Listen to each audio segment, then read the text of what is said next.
কয়েক টুকরা মুরগির মাংস ধুয়ে রাখলাম। তারপর আমি মিষ্টি কুমড়ো, আলু, পটল ধুয়ে নিব। তারপর তেল গরম করতে দিয়ে পেঁয়াজ ভেজে নিব। এটাকে আবার এর সঙ্গে আমি আদা রসুনও দিব। তার জন্য এটাকে ছিলে রেখে দিয়েছি বাটিতে। তারপর তেলে আমি ওই তেলেতে কিছু মুরগির মাংসটা ভেজে নিব লবণ হলুদ দিয়ে। গরম মশলা, তেজপাতা দিব। সবজি ধুয়ে নিছি। পেঁয়াজটাকে আবার ব্লেন্ডার করে নিব। আদা রসুন সবকিছু ব্লেন্ডার করে নিয়ে এখন আমি দিয়ে দিব হচ্ছে মুরগির মাংসের উপরে, যাতে করে এক্সট্রা মশলার কষানোর কোনো ঝামেলা নেই। এখানে আমি মুরগি ভাজাও হয়ে গেল। মশলাটা যখন তেল ছাড়বে, হালকা হালকা লাল লাল হয়ে আসবে, তখন আমি এখানে একে একে মরিচের গুঁড়ো বেশি করে দিব, যাতে করে সবজির গ্রান স্বাদ অনেক ভালো আসে।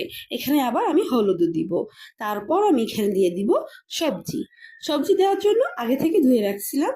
তো এখানে আগে একটু ভালো করে কষাই নিব, যাতে করে মশলার যে এক্সট্রা গন্ধ যাতে না থাকে। এখানে আমি এখন সুন্দর করে কষানোর পর দিয়ে দিব হচ্ছে সবজি। সবজিটা দেওয়ার পর একটু নাড়াচাড়া করব।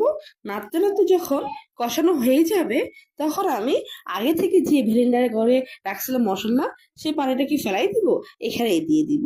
তারপর বেশি করে পানি দিয়ে লবণ দেইনি, লবণ দিলাম, কারণ লবণ ছাড়া তো তরকারির মজাই হবে না। লবণটাই দিলাম। তো এখন সিদ্ধ হতে বাকি রইল। বেশ সময় লাগবে না, হায়েস্ট 20 মিনিট। তার জন্য ঢেকে রাখলাম। 20 মিনিট পর আসতেছি, দেখি ওয়াও, তরকারি তো অনেক ইয়াম্মি হয়েছে, আর খেতেও অনেক মজা হবে আশা করছি, ইনশাল্লাহ।